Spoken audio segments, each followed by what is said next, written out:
Hello guys, welcome back to my YouTube channel. In our previous video we discussed about classification of unit cell. हमने देखा था कि unit cell क्या होती है. Smallest three-dimensional unit which can form lattice after repetition is called unit cell. वो smallest three dimensional unit जिसके बार बार repeat होने से एक लेटिस क्रिएट हो जाए उसे हम क्या कहते हैं? Unit cell.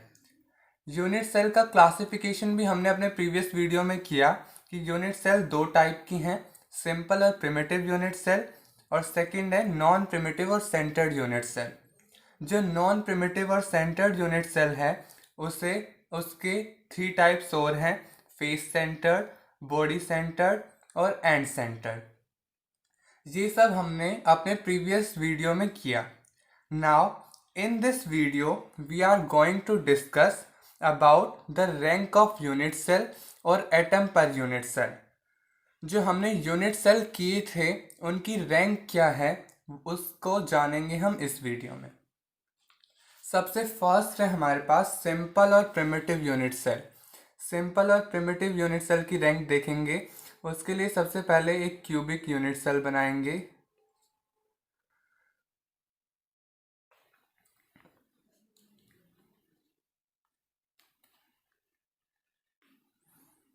ये हमारे पास क्या आ गया है? Cubic unit cell. सिंपल और प्रिमिटिव यूनिट सेल में जैसे कि हमने देखा था कि एटम का अरेंजमेंट कहाँ होता है? Only at corners. एटम का अरेंजमेंट है सिर्फ कॉर्नर्स पे.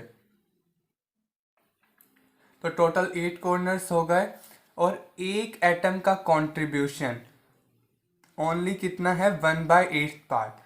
तो क्या हो गया? Total corners 8 into 1/8. ये कितना है? 1. तो रैंक ऑफ यूनिट सेल या फिर रैंक ऑफ यूनिट सेल को ही हम क्या कहते हैं? Atom per unit cell.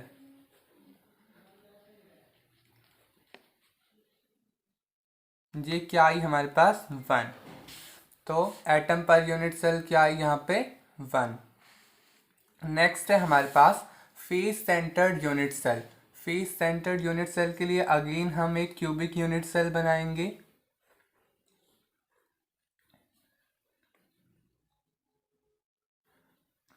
हमें पता है कि फेस सेंटर्ड यूनिट सेल में क्या होता है? एटम का अरेंजमेंट कॉर्नर्स पे तो रहता ही है. टोटल 8 कॉर्नर्स पे तो एटम का अरेंजमेंट रहेगा ही, पर फेसेस पे भी रहेंगे. और टोटल फेसेस कितने होंगे? 6. First, second, third, fourth, fifth और ये सिक्स्थ. तो कॉर्नर्स के रिगार्डिंग तो आएगा 8 इंटू 1/8. ये क्या आया? 1. और फेसेस के रिगार्डिंग एटम का अरेंजमेंट क्या आएगा?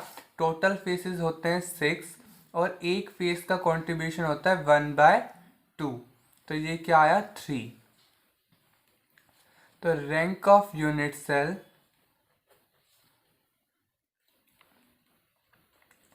क्या आएगी? कॉर्नर का प्लस फेसेस का.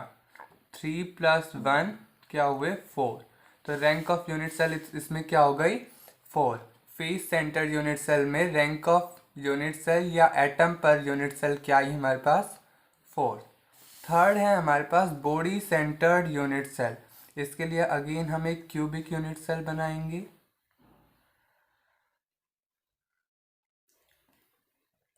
अब इसे बॉडी सेंटर्ड यूनिट सेल की बनाने के लिए क्या करना पड़ेगा? एटम का अरेंजमेंट कॉर्नर्स पे. तो 8 कॉर्नर्स पे हो गया एटम का अरेंजमेंट. और बॉडी सेंटर्ड यूनिट सेल बनाने के लिए एक बॉडी में एटम आएगा सेंटर्ड में एकदम. तो कॉर्नर्स के रिगार्डिंग कितने आए यहाँ पे भी? 8 into 1/8 which is equal to 1. और बॉडी में 1 और इसका पूरा कंट्रीब्यूशन होगा तो 1 इंटू 1. ये क्या आया? 1. तो इसकी रैंक ऑफ यूनिट सेल क्या आई? 1 + 1 विच इज इक्वल टू 2. तो इसकी रैंक ऑफ यूनिट सेल क्या आई बॉडी सेंटर्ड यूनिट सेल की? 2. नेक्स्ट है हमारे पास end centred unit cell. End centred unit cell end centred unit cell बनाने के लिए अगेन हमें एक क्यूबिक यूनिट सेल लेना है, और इस क्यूबिक यूनिट सेल में भी क्या होगा, एटम की अरेंजमेंट कॉर्नर्स पे तो रहेगी। तो 8 कॉर्नर्स पे एटम की अरेंजमेंट है, और किसी भी दो अपोजिट फेसेस पे रहेगी। मान लो जैसे ये दो अपोजिट फेसेस हैं, या हम इन्हें भी ले सकते हैं दो अपोजिट फेसेस, या इन्हें भी ले सकते हैं। तो कॉर्नर्स के रिगार्डिंग तो वही आएगा 8 into 1/8 which is equal to 1, और एनी टू अपोजिट फेसेस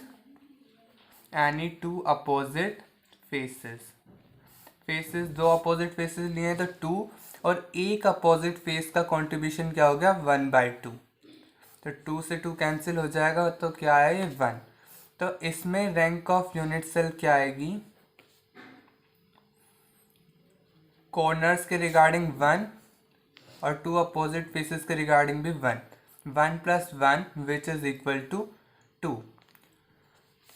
अब हमारे पास सारे यूनिट सेल की एटम पर यूनिट सेल और रैंक ऑफ यूनिट सेल आई। सिंपल और प्रिमिटिव यूनिट सेल की क्या रैंक आई 1, फेस सेंटर्ड यूनिट सेल की क्या रैंक आई 4, बॉडी सेंटर्ड यूनिट सेल की क्या रैंक आई 2, और एंड सेंटर्ड यूनिट सेल की रैंक क्या आई, इसकी भी 2। ये हमने देख लिए एटम पर यूनिट सेल और rank of unit cell in unit cells की। हमारे पास एक और यूनिट सेल है हेक्सागोनल यूनिट सेल। ये बहुत इम्पोर्टेंट है और बोर्ड में हेक्सागोनल यूनिट सेल पे क्वेश्चन पूछे जाते हैं। अब हमें देखना है कि हेक्सागोनल यूनिट सेल में एटम का अरेंजमेंट क्या है, और रैंक ऑफ यूनिट सेल या atom per unit cell hexagonal unit cell में क्या है। अब हम रैंक ऑफ यूनिट सेल देखेंगे किसमें, hexagonal unit cell. Hexagonal unit cell में रैंक देखने के लिए सबसे पहले हम हेक्सागोनल यूनिट सेल बनाएंगे। पहले ऊपर एक हेक्सागोनल स्ट्रक्चर और फिर नीचे एक हेक्सागोनल स्ट्रक्चर, और फिर इसे हम ज्वाइन करेंगे। ठीक है, यहाँ पर एटम अरेंजमेंट कहाँ कहाँ होते हैं, एक तो कॉर्नर्स पे। तो ऊपर कॉर्नर्स कितने हैं हेक्सागोन के 6, और नीचे के कॉर्नर्स भी 6।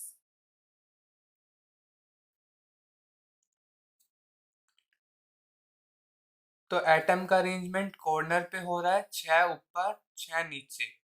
अब एटम हमारा क्या होता है, स्फेरिकल होता है, तो पूरा तो हेक्सागोनल के अंदर आएगा नहीं, तो कॉर्नर पे 1/6 पार्ट ही आएगा एक एटम का। तो टोटल हमारे पास कितने हैं कॉर्नर पे एटम, 6 ऊपर और 6 नीचे 12, और एक एटम का कंट्रीब्यूशन 1/6, तो ये क्या आ जाएगा 2।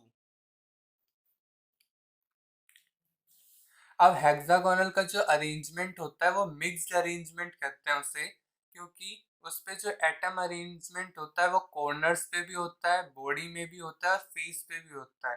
That's why we call the arrangement of hexagonal is a mixed arrangement. तो बॉडी में क्या होता है, बॉडी में यहाँ 3 एटम प्रेजेंट रहते हैं, बॉडी में 3, और एक का कंट्रीब्यूशन भी 1 रहता है, तो ये आएगा 3। दो फेसेस पे प्रेजेंट होते हैं अपोजिट, एक यहाँ और एक यहाँ। किसी भी दो अपोजिट फेस में ले सकते हैं हम, या इधर भी। तो फेसेस का कंट्रीब्यूशन कितना रहेगा 1/2, ये क्या आएगा 1। तो कॉर्नर्स के रिगार्डिंग एटम अरेंजमेंट हमारा क्या है 2, बॉडी के रिगार्डिंग 3, और फेस के रिगार्डिंग 1। तो टोटल एटम्स इसमें कितने हो गए 2 plus 3 plus 1 which is equal to 6। तो rank of hexagonal unit cell क्या आई 6। ये बहुत इंपॉर्टेंट है कि what is the rank of hexagonal unit cell, और बोर्ड में ये क्वेश्चन बहुत बार आता है। तो हम इसे ऐसे भी याद रख सकते हैं कि हेक्सागोनल का नाम आते ही हमें क्या याद आता है 6। हेक्सा मीन्स 6, तो हेक्सागोनल यूनिट सेल की रैंक क्या है 6। अब तक हमने यूनिट सेल देखी 5 टाइप्स की according to atom arrangement. Simple और प्रिमिटिव यूनिट सेल देखी, body centred unit cell, face centred unit cell, end centred unit cell, और ये हमने देख ली हेक्सागोनल यूनिट सेल। अब हम देखेंगे यूनिट सेल कितने तरह के होते हैं according to cell parameters. Cell parameter के अकॉर्डिंग यूनिट सेल कितने तरह के होते हैं, अब हमें ये देखना है।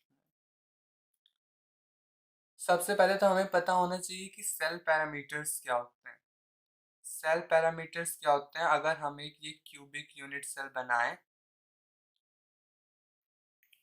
और इसके 3 एक्सिस ले लें, एक्स एक्सिस, वाई एक्सिस और ये जेड एक्सिस, तो इस पे हमें एंगल डिनोट करने हैं और लेंथ डिनोट करनी है। अल्फा, बीटा और गामा को हम एंगल मानेंगे, ए, बी और सी को लेंथ मानेंगे। तो अगर क्यूबिक यूनिट सेल की यहाँ से यहाँ तक की लेंथ को ए माने तो इसके सामने वाला एंगल अल्फा मानेंगे। अगर जो एक्स एक्सिस पे यहाँ तक का डिस्टेंस है इसे बी माने तो इसके सामने वाले एंगल को बीटा मानेंगे। अगर जो ये हाइट है यहाँ से यहाँ तक की इसे सी माने तो इसके सामने वाला ये पूरा एंगल इसे क्या मानेंगे, गामा। ये थोड़ा कॉम्प्लेक्स स्ट्रक्चर, अगर हम सिंपल सिर्फ एक्सिस वाला स्ट्रक्चर देखें, ये एक्स एक्सिस, ये वाई एक्सिस और ये जेड एक्सिस, तो हम देखेंगे अगर यहाँ से यहाँ तक का डिस्टेंस ई माना तो बिल्कुल इसके सामने वाला एंगल अल्फा। अगर यहाँ से यहाँ तक का डिस्टेंस बी माना तो इसके सामने वाला एंगल बीटा। अगर यहाँ से यहाँ तक की इसकी हाइट सी मानी तो ये इसके सामने वाला angle gamma. Alpha, beta, gamma को हम एक्सियल एंगल कहेंगे, ए, बी और सी को हम एक्सियल लेंथ कहेंगे, और इन्हीं को हम कहते हैं सेल पैरामीटर्स। ये क्यूबिक यूनिट सेल के सेल पैरामीटर्स होते हैं जो कि बहुत इम्पोर्टेंट है। अब हमने सेल पैरामीटर्स देख लिए। अब सेल पैरामीटर के अकॉर्डिंग हमारे पास 7 टाइप्स ऑफ यूनिट सेल हैं। ये 7 टाइप्स के यूनिट सेल हैं according to cell parameters. First क्या है, क्यूबिक यूनिट सेल। सेकंड क्या है, टेट्रागोनल। थर्ड है ऑर्थोरोम्बिक। फोर्थ है मोनोक्लिनिक। फिफ्थ है ट्राइक्लिनिक। सिक्स्थ है रोम्बोहेड्रल और सेवंथ है हमारे पास हेक्सागोनल। अब इसमें हमें एक्सियल लेंथ और इनके एंगल्स बता रखे हैं। क्यूबिक यूनिट सेल में क्या है, ए बी के इक्वल और बी सी के इक्वल। इट मीन्स ये तीनों लेंथ हैं ये इक्वल होती हैं, तीनों लेंथ इक्वल होती हैं। जैसे ये हमारा एक क्यूबिक यूनिट सेल है,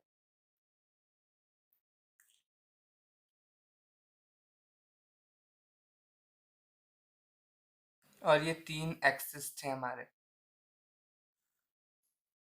तो क्या होती हैं, ए बी और सी तीनों इसमें इक्वल रहती हैं।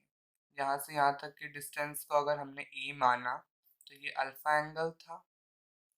यहाँ से यहाँ तक के डिस्टेंस को हमने बी माना तो ये बीटा एंगल था, और यहाँ तक के को अगर सी माना तो ये पूरा गामा एंगल था।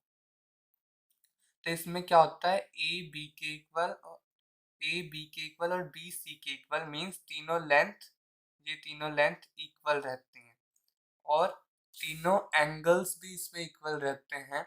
Alpha is equal to beta is equal to gamma which is equal to 90 degree. Means ये अल्फा वाला एंगल, ये बीटा वाला एंगल और ये गामा तीनों एक दूसरे के इक्वल रहते हैं। नेक्स्ट है हमारे पास सेकंड, टेट्रागोनल। इसमें ए तो बी के इक्वल रहती है पर बी सी के इक्वल नहीं रहती, और एंगल इसमें alpha is equal to beta is equal to gamma, पर एंगल तीनों इक्वल रहते हैं, और तीनों एंगल किसके इक्वल हो गए, 90 डिग्री के। थर्ड है ऑर्थोरोम्बिक। ऑर्थोरोम्बिक में a is not equal to b is not equal to c, पर एंगल्स इसमें भी तीनों इक्वल हैं, और किसके इक्वल आ गए वो, 90 डिग्री के। फोर्थ है मोनोक्लिनिक। मोनोक्लिनिक में भी a is not equal to b, b is not equal to c. Angle alpha is equal to gamma, alpha gamma के इक्वल होगा जो कि 90 डिग्री रहेगा, पर beta is not equal to 90 degree.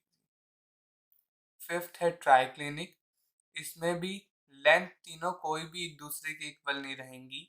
A is not equal to b, b is not equal to c, और ना ही कोई एंगल एक दूसरे के इक्वल रहेंगे। इसीलिए ट्राइक्लिनिक को हम क्या कहते हैं? मोस्ट अनसिमेट्रिकल, मोस्ट अनसिमेट्रिकल है ट्राइक्लिनिक। सिक्स है रोम्बोहेड्रल। रोम्बोहेड्रल में तीनों लेंथ एक दूसरे के इक्वल रहेंगी। A is equal to b, b is equal to c. Angle भी इक्वल रहेंगे अल्फा बीटा के, बीटा गामा के, पर ये तीनों इक्वल नहीं रहेंगे 90 डिग्री के। सेवेंथ है हेक्सागोनल। हेक्सागोनल में ए तो बी के इक्वल रहेगा पर बी सी के इक्वल नहीं रहेगी। A is equal to b, b is not equal to सी।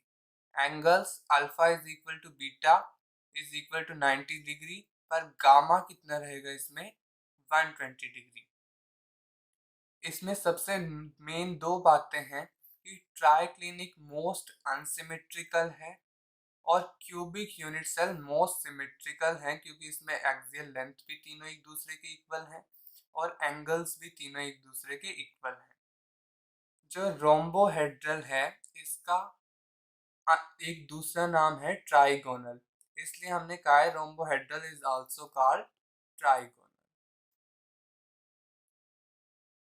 अब जो क्यूबिक यूनिट सेल है वो फर्दर 3 टाइप्स के हैं, simple, face, body. Tetragonal 2 types के हैं, सिंपल और बॉडी। ऑर्थोरोम्बिक 4 टाइप्स के हैं, simple, face, body centre and centre. Fourth है हमारे पास मोनोक्लिनिक। मोनोक्लिनिक कितने टाइप्स के हैं? 2 टाइप्स के, सिंपल और एंड। फिफ्थ है ट्राइक्लिनिक, ये सिर्फ एक ही टाइप का है, सिंपल। सिक्स्थ है हेक्सागोनल। हेक्सागोनल हमने किया था, तो ये क्या है? मिक्स्ड टाइप का है। मिक्स्ड टाइप मींस इसमें कॉर्नर्स पे भी है एटम का अरेंजमेंट, बॉडी में भी है और फेस पे भी है। हेक्सागोनल की रैंक क्या थी? हमने की थी, इसकी रैंक क्या आई थी हमारे पास? 6। सेवेंथ है हमारे पास रोम्बोहेड्रल। रोम्बोहेड्रल भी सिर्फ एक ही टाइप का है, सिंपल। अब ये सारे जो 7 टाइप्स के हैं इनके टाइप मिला के टोटल 14 टाइप्स हुए, और इनको हम क्या कहते हैं? Bravais lattice. जो ये टोटल 14 टाइप्स के हमारे पास आए हैं इन्हें हम कहते हैं ब्रेविस लेटिस।